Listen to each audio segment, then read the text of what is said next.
Welcome back, guys. We're going to continue moving on. We're now on to step 9 of our iPhone battery graphic illustration. Alright, what we did last time was we made this ellipse, so what we're going to do is we need to modify just a little bit more to give it some more, let's say, give it a better feel. Alright, so let's go ahead and let's get that going. Let's zoom into this area here.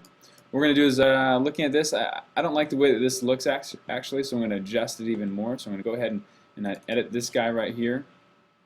And we're going to come into our gradient and we're going to darken this guy even more, setting OK, OK, but I want to change the position to go the other side. So I'm going to select this to 180 and kind of bring this guy there. I like this a little bit more and I think it will work better for what we're trying to do. So let's go ahead and say OK.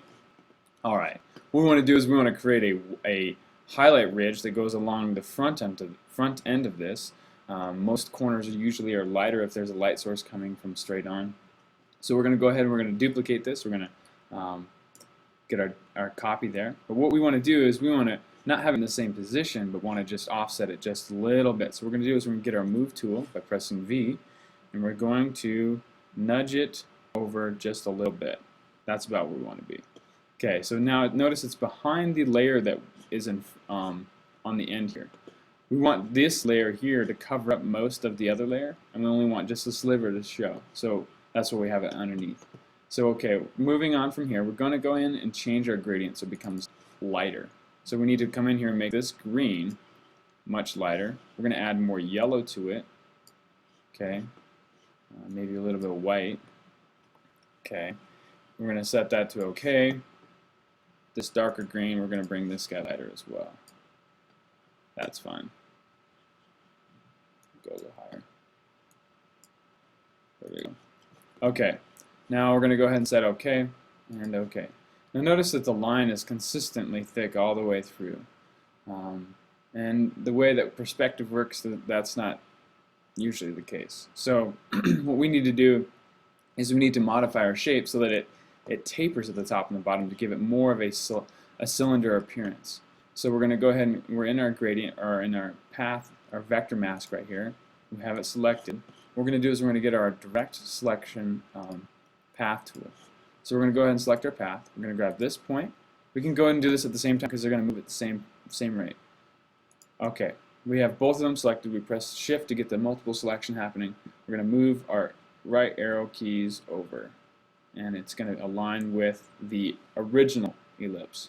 So now we have it aligned there. You can see that it's created this nice tapered line.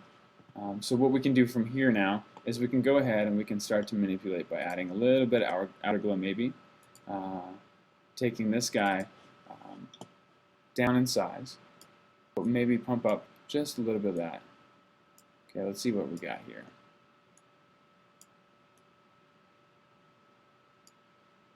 I like it here, but don't like it on this side.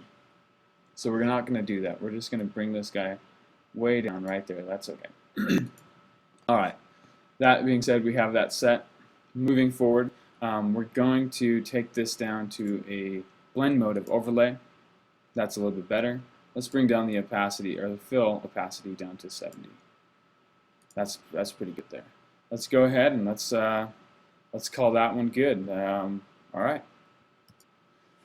Alright guys, actually we have about 1 more minute, so we're going to try and wrap up just a little bit for this video. Something noticing here is this little bit of lip right there. So what we're going to do is we're going to go ahead and fix that. So what we can do is we can grab our track selection tool, we can grab this point and just nudge it up. And do the same thing for the one behind it.